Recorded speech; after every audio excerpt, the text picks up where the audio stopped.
Have you ever wondered what it would be like if your city was engulfed in a foul smell? Picture this: London, the summer of 1858, a city expanding at an unprecedented pace, its population exploding beyond the city's infrastructure's capacity to cope. London, the jewel of the British Empire, was in a crisis of its own making. The outdated sewage system, a relic of a less populous time, was woefully inadequate for the burgeoning city. Human waste, industrial effluent, everything that the city wanted to forget was dumped directly into the River Thames, the city's lifeblood. But that summer, the Thames retaliated. A heat wave, the likes of which London had not seen in decades, descended upon the city. As temperatures soared, the sewage in the river began to ferment under the oppressive heat. The result was an unimaginable stench, a fetid miasma that enveloped the city and turned it into a byword for filth. This was the Great Stink of 1858, a summer that Londoners would never forget. As the mercury rose, so did the intensity of the stench. The Thames, once a bustling waterway, became a river of waste. The smell permeated every corner of the city, from the grandest mansions to the humblest hovels. No one was spared. The smell was so overpowering that it brought the city to a standstill. The stench invaded the sacred halls of Parliament, forcing even the sturdiest politicians to flee their chambers. The stench was so overpowering that even the most robust individuals found it difficult to remain in the city. The unforgettable summer of 1858 had begun, a summer that would change London forever. Imagine a stench so powerful that it drives away the lawmakers of the land. It was the summer of 1858, and the River Thames had transformed into a monstrous beast, belching out a foul odor that was so unbearable it could peel paint off walls. This was no ordinary stench.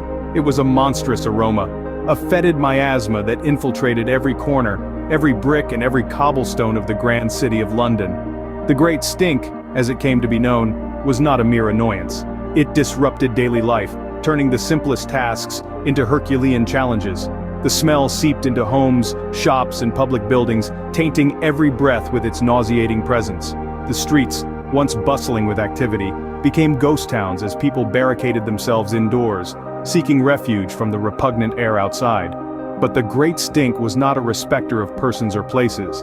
It made its way to the hallowed halls of the Parliament, forcing the members to flee from their chambers. Even the lawmakers, the very pillars of society, were not spared. The stink was so overpowering that it overrode all other matters in Parliament. Debates on pressing issues were halted, bills were left unread, and sessions were adjourned as the stench became the sole focus of attention. The Great Stink was more than a foul smell. It was a wake-up call, a glaring reminder of the neglect and disregard for the River Thames, which had for centuries been used as a dumping ground for waste.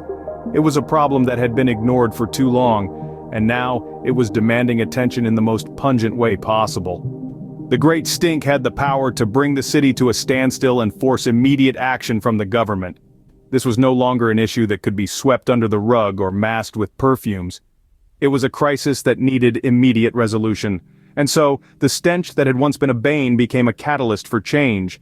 It forced the lawmakers to take action, driving them to pass a bill that would forever alter the fate of the River Thames and the City of London. But that, dear listeners, is a tale for the next scene.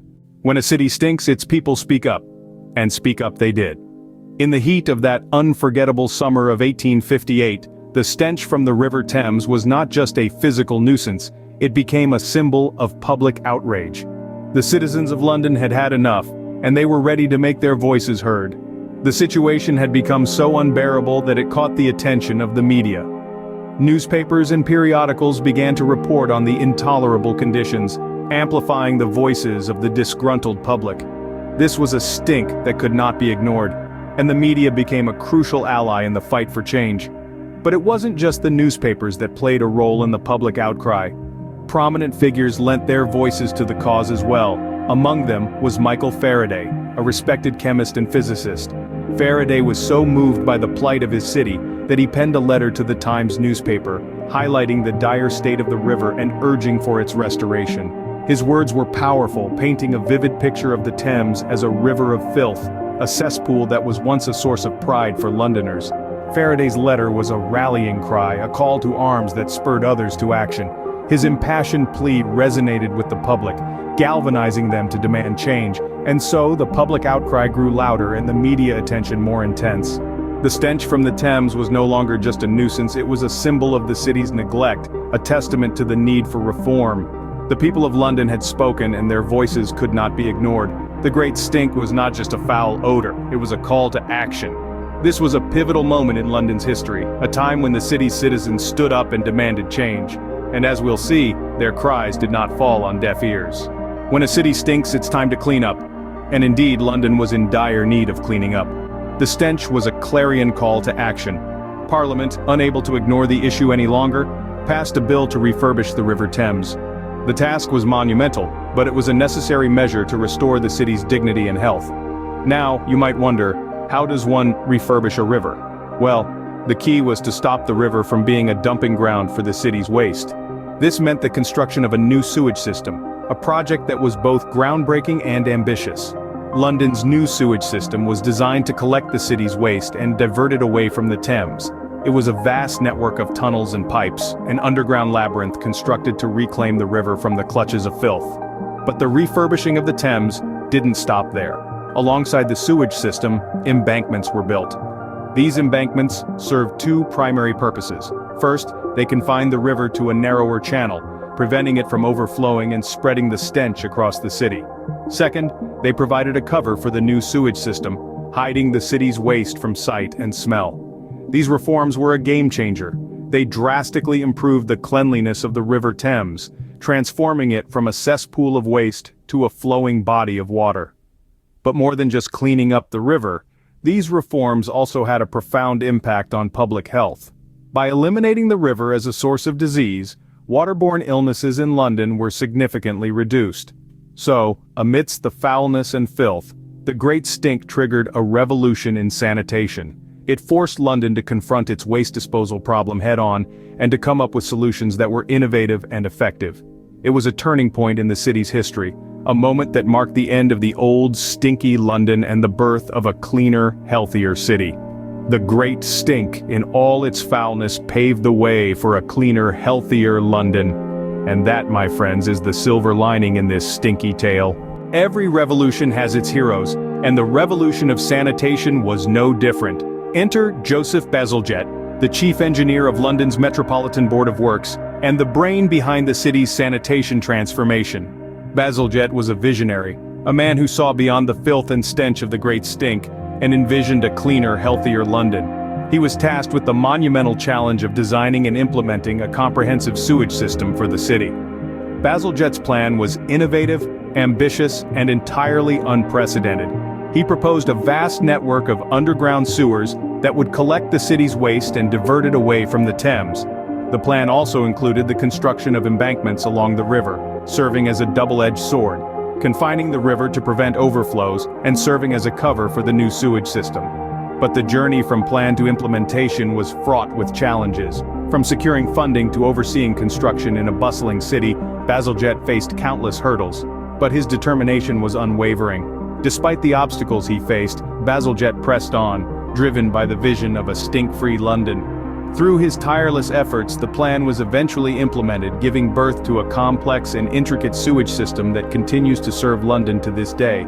Bazalgette's contribution to the city's sanitation was transformative, to say the least. His innovative sewage system not only cleaned up the Thames, but also drastically improved public health in the city. So, as we navigate through the story of the Great Stink, let's take a moment to appreciate the unsung hero who turned a stinking crisis into a beacon of progress. Joseph Bazalgette, the man who dared to dream of a cleaner London and made it a reality. He was the silver lining in the foul cloud of the Great Stink. His contributions transformed London's sanitation system forever, marking a pivotal moment in the city's history. The Great Stink, as revolting as it was, gave rise to a sanitation revolution, and at the helm of this revolution was Joseph Bazalgette. Every cloud has a silver lining, and so did the Great Stink. As the stench subsided, the city of London found itself emerging from a summer of reeking turmoil into a new era of sanitation and public health. The Great Stink, as revolting as it was, served as a catalyst for change, pushing the city towards much-needed reform. Following the fetid summer of 1858, Parliament passed a bill to refurbish the River Thames. The plan was ambitious, but the need was urgent. The city couldn't afford another summer like the last. The bill provided for the construction of a comprehensive sewage system and the building of embankments along the river. These measures aimed to prevent the reoccurrence of such a malodorous disaster and to improve the overall cleanliness of the river. The impact of these reforms was profound. The implementation of the sewage system and the refurbishment of the Thames had a ripple effect on the health of London's residents. The cleaner, fresher Thames meant a drastic reduction in waterborne illnesses that had once plagued the city. Diseases such as cholera, which had been a recurring issue in London, saw a significant downswing following these reforms. The Great Stink, it seemed, had inadvertently saved countless lives. But the influence of the Great Stink extended beyond the borders of London. It served as a wake-up call to cities around the world. The need for proper sanitation and waste management was now indisputable. The Great Stink highlighted the importance of public health and urban planning, leading to widespread reforms in cities across the globe. So, as repugnant as it was, the Great Stink played a pivotal role in shaping the future of London and other cities. It forced society to confront the consequences of neglecting public health and sanitation, leading to a wave of changes that would transform urban living forever. Indeed, the aftermath of the Great Stink was a period of transformative change, a testament to the resilience of the city and its people. Despite the revulsion and discomfort, London emerged stronger, healthier, and more mindful of its environment. The Great Stink of 1858, a summer of unbearable stench, transformed London forever. The Great Stink was more than just a foul smell. Indeed, it was a turning point for London, where an unbearable stench triggered a series of events that would ultimately transform the city and the lives of its inhabitants. The summer of 1858 was unforgettable, a time when the River Thames turned into a toxic, smelly soup due to centuries of waste disposal. This horrific situation was exacerbated by an oppressive heat wave, causing the sewage in the river to ferment, escalating the intensity of the stench. The Great Stink was not just a sensory assault, it was a public health crisis. Its impact was far-reaching, affecting everyone from common folk to the highest echelons of society.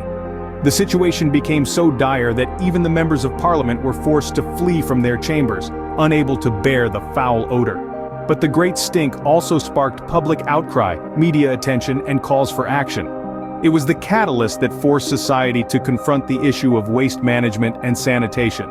Michael Faraday, a respected chemist and physicist, leveraged this attention to highlight the deplorable state of the Thames in a letter to the Times newspaper, urging for its restoration. The solution to the Great Stink was a testament to human ingenuity and resilience. Parliament passed a bill to refurbish the Thames, which led to the implementation of a new sewage system and the construction of embankments. These reforms not only helped clean the river, but also played a crucial role in eliminating waterborne illnesses in London. In the aftermath of the Great Stink, London emerged stronger, healthier, and cleaner. It was a crisis that led to a renaissance of urban planning and public health policies, setting an example for cities worldwide. The Great Stink of 1858 was a stench that changed a city, reminding us that sometimes it takes a crisis to bring about much-needed change.